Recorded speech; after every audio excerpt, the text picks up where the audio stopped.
BJP ने लोकसभा चुनाव के लिए अपनी पहली लिस्ट जारी कर दी है, जिसमें 195 नाम है। सबसे ज्यादा उत्तर प्रदेश के 51 नाम है। लेकिन हैरानी की बात यह है कि लोकसभा के लिहाज से देश के दूसरे बड़े राज्य महाराष्ट्र की 48 में से एक भी सीट पर प्रत्याशी के नाम का ऐलान बीजेपी की तरफ से नहीं किया गया। और अब इसकी वजह भी सामने आ गई है, और वो वजह है उद्धव ठाकरे। सही सुन रहे हैं आप, जो कि बहुत बड़ी खबर है वो आपको हम बताने जा रहे हैं। बड़ी चर्चा है कि उद्धव ठाकरे को बीजेपी की तरफ से न्योता मिल गया है, सीटों का ऑफर तक दे दिया है, और शरद पवार को सबक सिखाने के लिए उद्धव ठाकरे के भी मान जाने की खबर आ रही है। तो क्या वाकई में इतना ज्यादा झुक जाएंगे, इतने नीचे आ जाएंगे उद्धव ठाकरे? क्या है पूरी अंदर की खबर, सब कुछ आपको दिखाते हैं, बताते हैं। आप इस वीडियो को शेयर करें और कमेंट बॉक्स में जरूर बताएं कि उद्धव ठाकरे को साथ लेना बीजेपी के लिए कितना सही है, कितना गलत, कमेंट जरूर करें।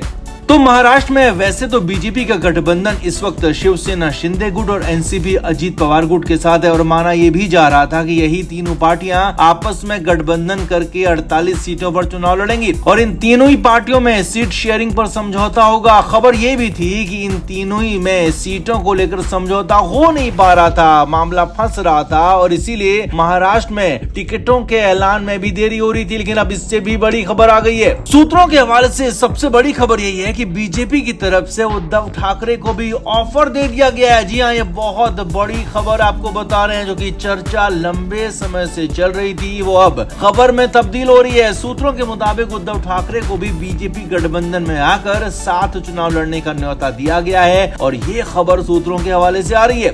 आगे देखिए, खबर है कि उद्धव ठाकरे को सीटों का भी ऑफर दिया गया, और वो कितनी है वो भी समझिए। हालांकि उद्धव ठाकरे तो पहले से ही 21 सीटों पर दावा करते रहे, 21 लोकसभा सीटों पर चुनाव लड़ने की बात करते रहे, मगर सूत्रों के मुताबिक खबर है कि बीजेपी ने उद्धव ठाकरे की शिवसेना यूबीटी को महाराष्ट्र की 48 में से 8 सीटों पर चुनाव लड़ने का ऑफर दिया है, और ये भी बड़ी खबर है। सूत्रों के मुताबिक सिर्फ 8 सीटों का ऑफर उद्धव ठाकरे को दिया गया, और इन सीटों पर न बीजेपी, न शिंदे गुट वाली शिवसेना और न ही अजीत पवार वाली एनसीपी लड़ेगी। सिर्फ उद्धव ठाकरे के लिए सीटें छोड़ दी जाएंगी, और यही नहीं, एक बड़ा पेज भी इसमें फंसा दिया गया है। उद्धव ठाकरे को इन 8 में से 3 सीटों पर बीजेपी के सिंबल पर प्रत्याशी उतारने के लिए कहा जाएगा। जी हाँ, ये भी बड़ी खबर है। सूत्रों के हवाले से खबर है कि उद्धव ठाकरे अपने पार्टी के सिंबल पर सिर्फ 5 प्रत्याशी उतार पाएंगे, और 3 लोकसभा सीटों पर उम्मीदवार तो उद्धव ठाकरे और उनकी पार्टी के ही होंगे, लेकिन उनके पास सिंबल यानी कि चुनाव चिन्ह बीजेपी का यानी कि कमल का फूल होगा। और ये भी कहा गया कि ये शर्त रखी गई है, और यहीं पर पेंच भी फंस गया। हालांकि पहला सवाल तो यही है कि क्या वाकई में उद्धव ठाकरे इतना नीचे झुक जाएंगे, इतना नीचे आ जाएंगे कि 21 सीटों की डिमांड थी और सिर्फ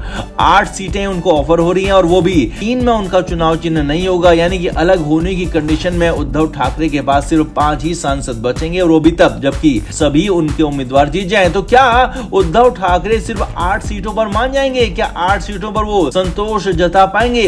अब खबर ये भी है कि इसी वजह से बातचीत में डिले हो गया। उद्धव ठाकरे बीजेपी के साथ आना तो चाहते हैं, लेकिन खुद आने के साथ साथ मुख्यमंत्री एकनाथ शिंदे का डिमोशन भी चाहते हैं, जो कि बीजेपी फिलहाल किसी भी कीमत पर नहीं चाहती है, और इसीलिए महाराष्ट्र में सीटों के नामों पर, प्रत्याशियों के नामों पर ऐलान रुक गया, थम गया। खबर है कि बीजेपी आधी यानी कि 24 सीटों पर खुद चुनाव लड़ना चाहती है, और बाकी की बची 24 सीटों पर इन तीनों ही पार्टियों को चुनाव लड़ाना चाहती है, जिसमें सभी को 8-8 सीटों का ऑफर दिया गया है। और सूत्रों के मुताबिक यही ऑफर बीजेपी ने उद्धव ठाकरे के साथ साथ एनसीपी अजीत पवार और शिवसेना शिंदे गुट को भी दिया गया है। लेकिन कम सीटें ऑफर होने के चलते शिंदे गुट, अजीत पवार गुट भी अभी तक पूरी तरह से सहमत नहीं हो पा रहा है, और उद्धव ठाकरे के आने से ये लोग भी बहुत ज्यादा कंफर्टेबल महसूस नहीं कर रहे हैं, और इसीलिए ज्यादा सीटों की डिमांड तो की ही है, साथ ही साथ उद्धव ठाकरे को साथ नहीं लाने की भी डिमांड की है, क्योंकि उद्धव ठाकरे के आने से यहाँ पर एक बार फिर से खिचड़ी बन सकती है। तो कुल मिलाकर महाराष्ट्र में सियासी खिचड़ी लगातार बन रही है, पेंच फंस गया, बहुत जल्द ये सुलझेगा इसके आसार लग नहीं रहे। हालांकि लोकसभा चुनाव का ऐलान बहुत जल्द हो सकता है, बहुत जल्द ही चुनाव की तारीखें आ सकती है, और बहुत जल्द इनको